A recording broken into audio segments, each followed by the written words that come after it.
Hey guys, good morning. We're back. Hey, I got a short video for you today. I didn't get to post any video this past weekend. We had some company come in from out of town, but the biggest reason I didn't get to was I had a bad ball joint on the Razor Rocks 570, better known as Pee Wee. And upon further investigation on that particular ball joint, I found out that I had another ball joint on the opposite side that the boot was ripped on. It was solid, no issues with it at all. But I went ahead and replaced those joints. I wish I went ahead and done a tutorial how-to video for you guys, and I apologize that I didn't do that. But I do have a couple things here that I want to show you guys on this specific repair, so stay tuned and we'll be right back. Alright guys, this is the ball joint that had the tear in the boot, but it is solid as can be. Absolutely no play in it whatsoever. The other ball joint had quite a bit of play in it, but the easiest way that I found to take them out and put them back in is to actually just take a propane torch and heat up around the actual outer edge of the A-arm.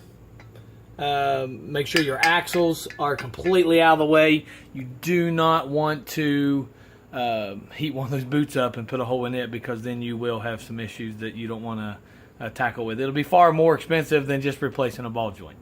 But once you heat that up, I've done, oh my gosh, several ball joints, not necessarily on this buggy, but I've done, actually this is only the second time I've ever replaced the ball joints on this specific machine.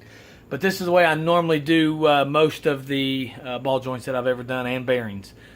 Just throw some heat on it. They usually come out a lot easier, and put some heat on it to put them back in, because heat makes everything expand. So that will help you quite a bit. Just make sure there's no rubber product anywhere for the heat to get a hold of. And plus, after you heat up that hole in your control arm for the ball joint to go in, make sure when you put that ball joint in that you do not let the boot itself ride or touch the side of that metal, because that metal is going to be hot. Make sure you keep your fingers off of it too. But you'll find that it'll make your easement of putting them in and taking them out quite a bit easier. Another issue that I had was whenever I was going to put the knuckle back on, spindle, knuckle, bearing carrier, everybody has different things that they call it. I ran into an issue. I did grease the bearing, and when I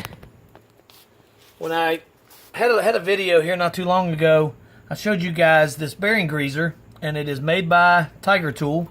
It actually goes in, you grease your bearing, but the nice thing about it is it's hollow, and you don't have to take this specific knuckle off of the vehicle. You can actually just take the caliper loose, pull your rotor hub assembly off, and you can grease it by just sticking it in over top of the axle and greasing the bearing. But whenever I went to put the hub on, it actually knocked, and we're talking just sliding it on there, just like always. The actual inner race of the top race of this bearing come completely out in my hand. The actual ball bearings stayed in place, no issues at all. So I don't know if it just premature bearing failure or what that was. Sorry about the light there, fellas. But anyways, I'm going to go ahead and replace that bearing just to make sure that I don't have any issues. I'm actually headed down to the local Polaris dealer a friend of mine owns, and go ahead and pick up a bearing for the front of this. And yes, I will be putting grease in that bearing. For some reason, they don't hardly put any bearing grease in these bearings.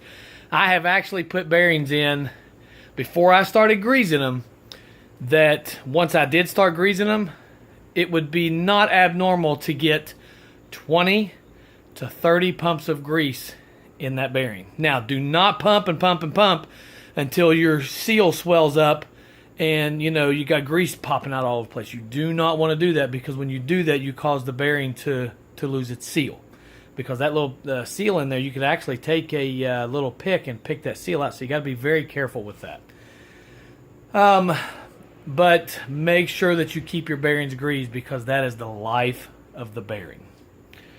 So anyways, hope all this helps. Hope you guys had a great past weekend yourself. Hope you got to be out on the trail.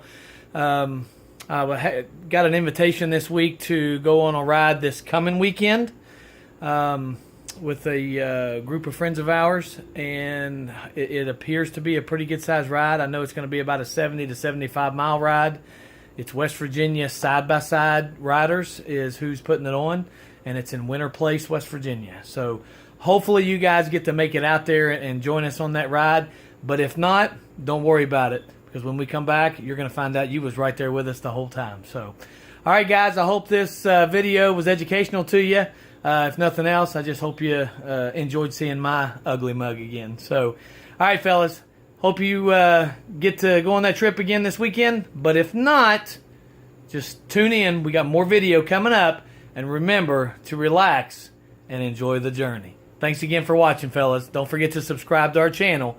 And don't forget to hit the little bell icon. That way, every time we ride, you guys are right there with us on the trail. Thanks again. You guys have a great week, and we'll see you soon. Thanks. Bye-bye.